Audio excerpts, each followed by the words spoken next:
Welcome to our International Student Brief program. Today, we're diving into a variety of intriguing topics that span the globe. First up, we're looking at the record-breaking number of international students applying for visas within Australia, a situation that's putting pressure on the government's promises to manage foreign enrollments post-pandemic.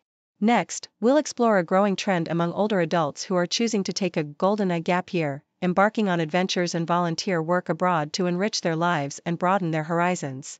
And finally, we'll delve into Canada's efforts to reinstate citizenship rights for the so-called lost Canadians, a move that aims to correct a long-standing issue affecting many of its citizens born abroad. Stay tuned for more detailed insights on these stories. Please continue to watch for more details.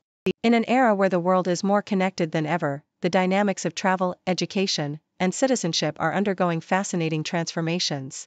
From the bustling streets of Sydney to the serene landscapes of retirement dreams, individuals are rewriting the narrative of their lives in bold and adventurous ways. Starting down under, the Sydney Morning Herald reports a significant trend that's reshaping the academic landscape of Australia. The country has seen a record-breaking surge in the number of international students applying for study visas from within its borders. This phenomenon raises questions about the Labor government's commitment to managing the post-pandemic influx of foreign enrollments. Australia, known for its high-quality education and vibrant multicultural society, is at a crossroads. How it navigates this surge will be crucial for maintaining the balance between welcoming international talent and ensuring the sustainability of its educational institutions.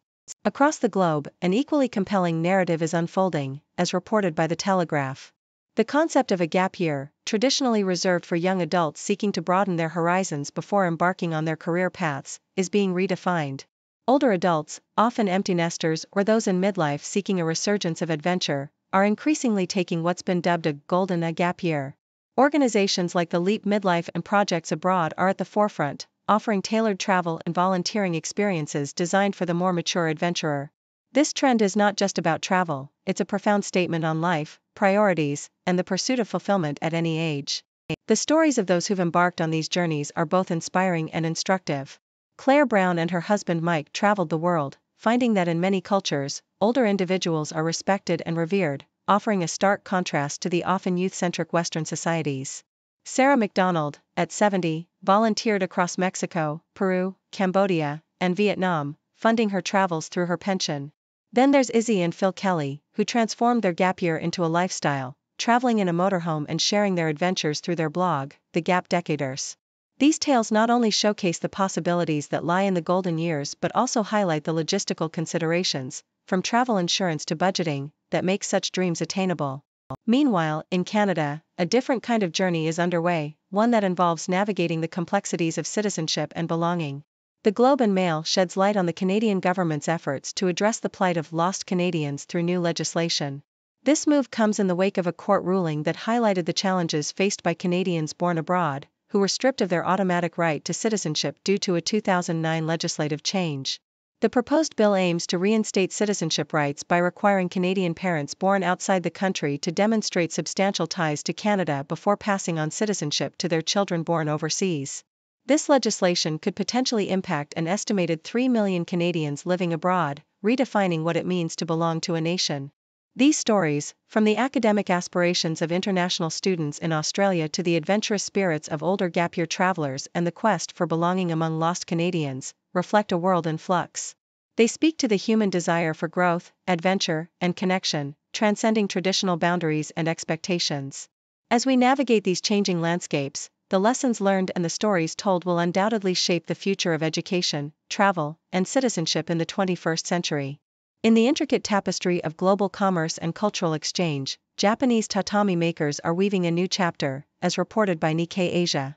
These artisans, guardians of a tradition that dates back centuries, are not just preserving an ancient craft but are also laying the foundation for overseas sales. Tatami, the quintessential Japanese flooring made from woven agusa rush grass, is experiencing a renaissance beyond the shores of its homeland. This resurgence is not confined to traditional settings but is making its way into homes and businesses worldwide, thanks to the adaptability of tatami shops that are now exporting products in various shapes to fit the most irregular of floor layouts. From coasters to book covers, these sundries, which account for a staggering 70% of the exports, are finding their place in the global market. The burgeoning popularity of tatami abroad is seen as a beacon of hope for rejuvenating the domestic market in Japan. However, The path is not without its hurdles. High shipping costs and language barriers stand as formidable obstacles that need to be navigated for further expansion of exports.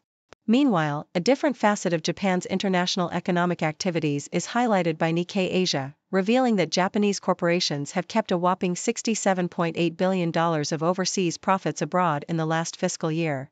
This figure is more than triple the amount a decade earlier, signaling a significant shift in corporate behavior. This trend of reinvesting overseas profits rather than repatriating them is exerting medium to long-term downward pressure on the yen. In response, the Japanese government is contemplating tax incentives to encourage the repatriation of offshore profits, aiming to reverse this trend and bolster the domestic economy. On the other side of the Pacific, CNN sheds light on a dilemma faced by many American families as they prepare for the college-bound journey of their children. The revelation that their child is receiving less financial aid than hoped for leaves parents scrambling to bridge the gap. Experts suggest a plethora of strategies to tackle this shortfall, ranging from borrowing to cutting back on household expenses and redirecting existing savings. Among the options, taking a loan from a 401k, which can be withdrawn without penalty for education purposes, or using a home equity line of credit, emerges as viable solutions for parents with substantial equity in their property. These low-interest options, however, come with a cautionary note about their long-term impact on retirement plans. The scenario underscores the importance of open communication within families about financial realities and exploring all available options together. This approach not only addresses the immediate need for funding but also instills a sense of financial responsibility in the younger generation.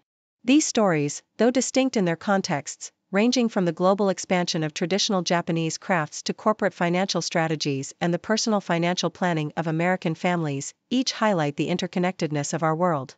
They underscore the challenges and opportunities that arise as cultures, economies, and families navigate the complexities of the modern landscape.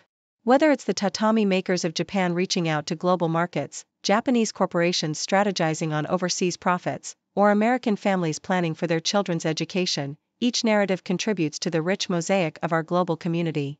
In a world that seems to be constantly evolving, two sectors that profoundly impact our daily lives, education and healthcare, are undergoing significant scrutiny and transformation.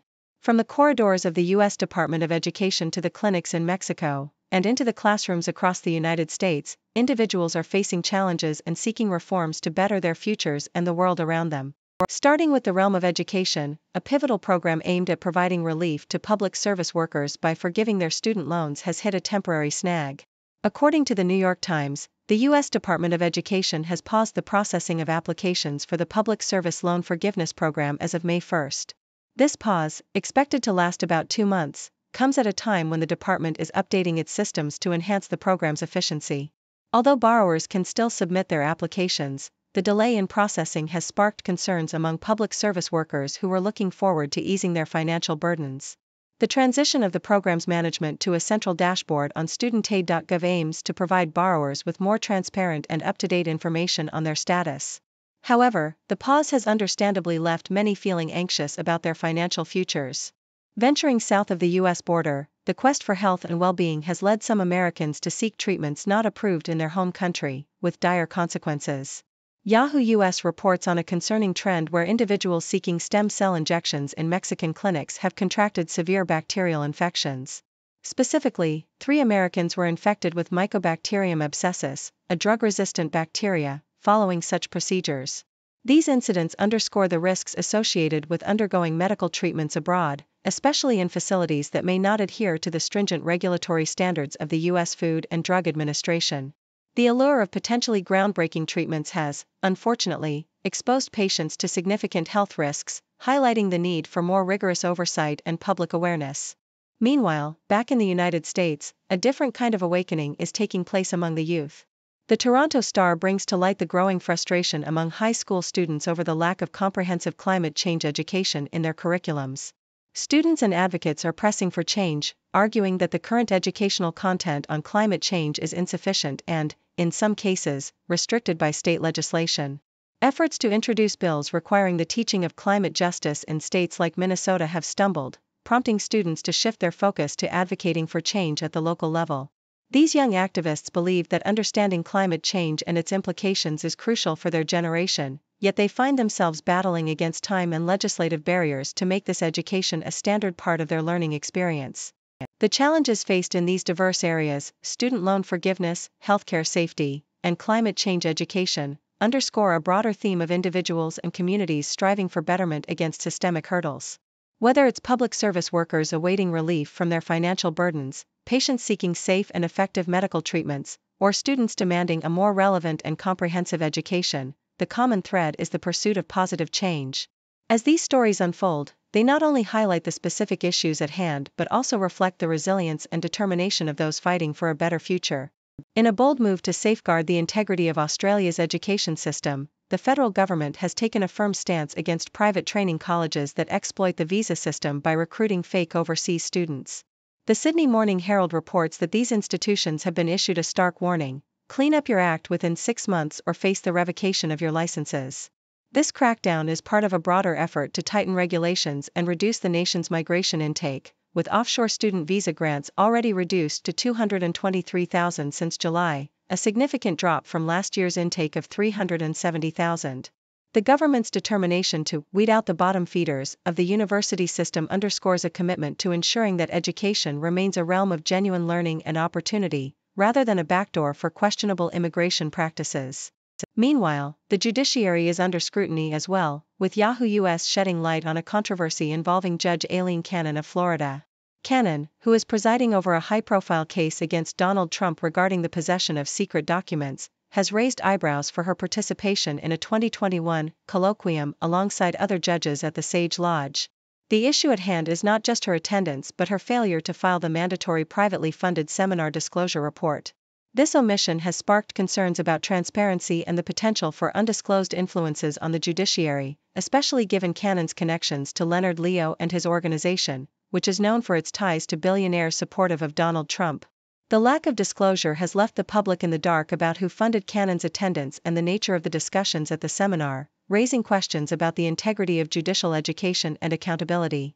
On a different note, the Australian Broadcasting Corporation highlights a distressing incident at the University of Wollongong campus, where 2 teenage girls embarked on a crime spree, targeting international students with threats of violence and demands for money and phones. The attackers, aged 15 and 14, were sentenced in Port Kembla Children's Court, with the former receiving a 12-month probationary sentence and the latter a 10-month custodial sentence, eligible for parole in May. This incident has sparked outrage and concern among the international student community, with calls for harsher penalties to deter such attacks. Nav Mittal, Vice President of Asian International Students of Australia, pointed out that attacks against international students are on the rise, emphasizing the need for a stronger response to protect these vulnerable members of the academic community.